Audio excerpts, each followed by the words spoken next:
Coba teman-teman ingat-ingat lagi, setahun atau 2 tahun belakangan ini, kalau kita ke bioskop, di deretan poster itu pasti ada horor lagi, horor lagi. Kalau bukan muka setan yang serem, pasti orang lagi kesurupan. Bahkan sempat ada tren, diambil dari thread viral, diambil dari kisah nyata. Sampai kita tuh bosan dan ngerasa, Ini Indonesia nggak ada ide lain lagi apa ya? yang out of the box lagi tuh kayak hilang gitu. Kira-kira kenapa bisa gitu? Dulu, rekor film terlaris kita dipegang kuat sama KKN Desa Penari. Nah, semenjak itu banyak produser yang kayaknya ngerasa kalau mau untung banyak, ya harus bikin film horor.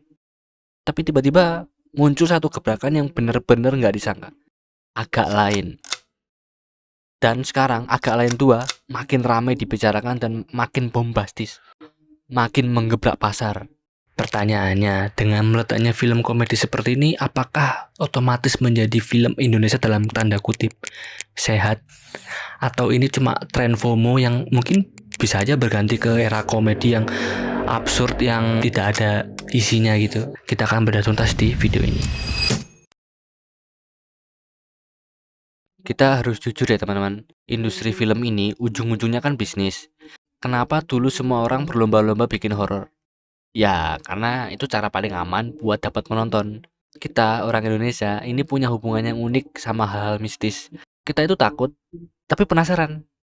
Mau filmnya bagus atau biasa aja, asal trailernya bikin kaget aja, pasti ada yang nonton. Tapi dampaknya apa? Film bioskop kita jadi kayak membosankan gitu.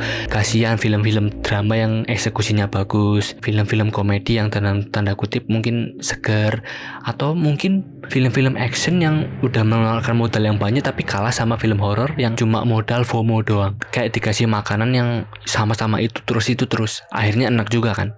KKN di Desa Penari ini memang luar biasa pencapaiannya. Tapi efek sampingnya ya itu tadi. Semua orang jadi kayak tanda kutip latah. Pengen dapat penonton jutaan dengan cara instan lewat horor. Sampai akhirnya kita sebagai penonton ini mulai ngerasa, alah, horor nih. Asu.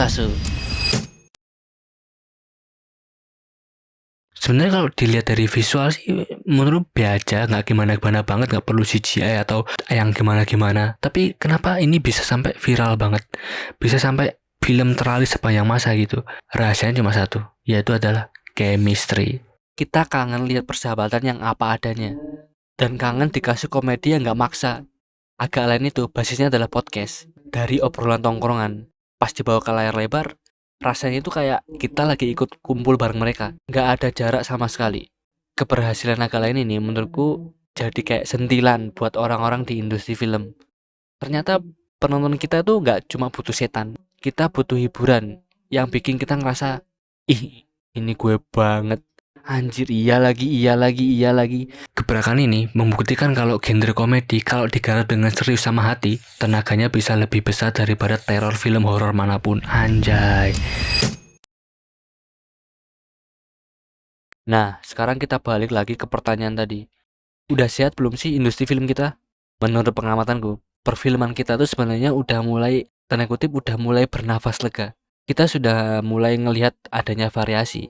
Dan para produser mulai berani mikir, oh ternyata film nggak ada hantunya pun bisa laku juga ya, kalau ceritanya bagus. Tapi ada satu nih kekhawatiranku. Biasanya film kita itu suka banget sama FOMO.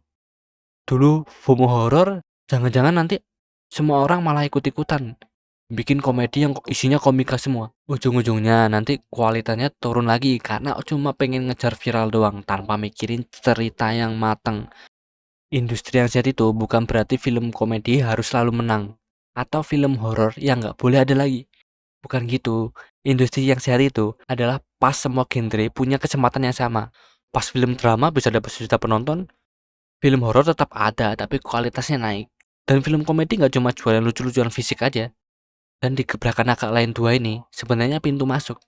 Ini membuktikan kalau penonton Indonesia itu udah mulai pinter. Kita nggak cuma lihat genre aja, tapi kita lihat siapa yang bawa ceritanya. Kita udah nggak bisa lagi tuh dibohongi sampai kayak judul-judul serem kalau isinya ternyata sampah dan kosong. Jadi menurutku perfilman Indonesia ini sudah mulai beragam ya, mulai bervariasi gitu, nggak cuma ada hantu-hantuan doang. Para PH-PH ini sudah mulai keluar dari zona nyamannya. Berhasilan Agak Lain ini seperti membuka pintu bagi produser-produser, ayo bisa Jangan horor lagi dong.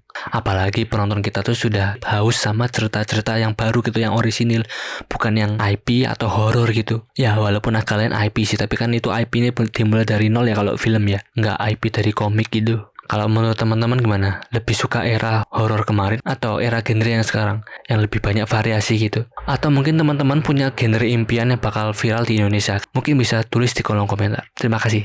Ini syutingnya jam 12:30 ya, jadi maklum kalau misalnya aku agak bisik-bisik karena sudah malam. Jadi kedengeran kalau aku misalnya teriak-teriak.